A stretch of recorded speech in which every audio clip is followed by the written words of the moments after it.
Hi, my name is Akshay Bhatt, and this video is in continuation of the series on vendor management, where we are discussing about vendor-based risks and strategies where proper handling can lead to a successful vendor management, and that ultimately leads to a success stories of a construction project. Since we generally hear that vendor is not performing at site, so I started this brief study to understand the root cause behind this. So this vendor management comes under the knowledge area of project risk management.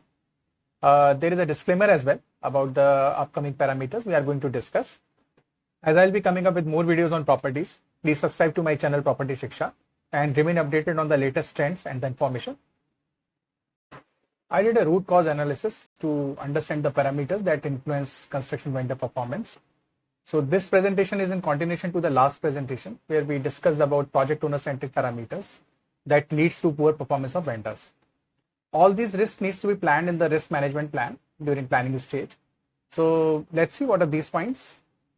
So under project risk management, my next point towards project owner centric parameters leading to poor performance of vendor, but attributable to project owner and his team, is poor control on vendor performance, which is again a high risk point and needs to be taken care on priority. So to understand this point, we need to ask a question. Are your vendor defaulting on the allocated job? And the reasons are purely attributable to them. If yes, then it is important to exercise better control on them. The plausible risk strategy to handle this kind of a risk can be is to avoid such risk through introducing penalty clauses with moderate to severe penal provisions in case of default or poor performance of contract. The other important consideration should be the reward, where clauses should also contain some recognition or rewards for early delivery and good quality of contractor.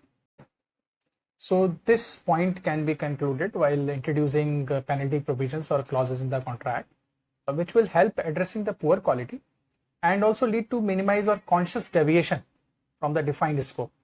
It will also help in more accountability and active participation of stakeholders responsible for controlling the quantity. However, such clauses may be reviewed in a remote area of work where vendors availability is poor.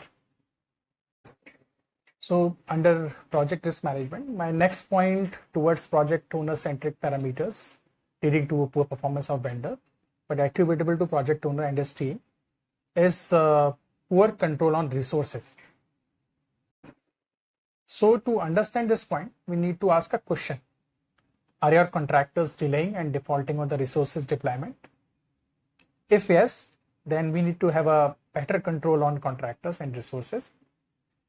The plausible risk strategy to handle this kind of a risk can be to avoid risk through effective control provisions on resource management plan. So in any case of onboarded local or migrated construction vendor, any shortage from the committed resources should be dealt with stringent action. And for any pre-qualification on resources commitment during bid, it is always advisable to verify the committed resources performance through vendors' existing running projects before awarding of the contract.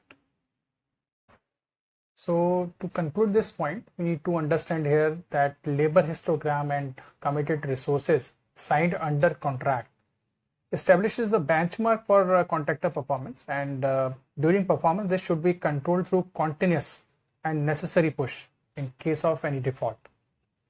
The given chart here is an indication of committed equipment by contractor at site with respect to their numbers, capacity, and the condition of equipment.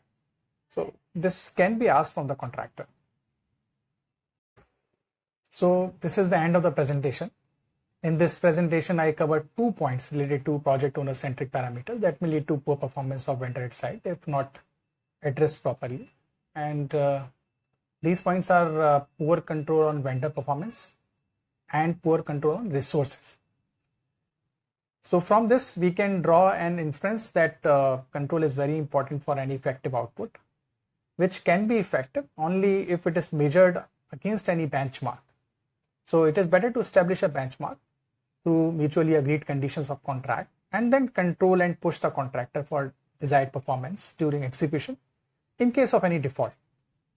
So far I have covered 9 points in total towards project owner centric parameters.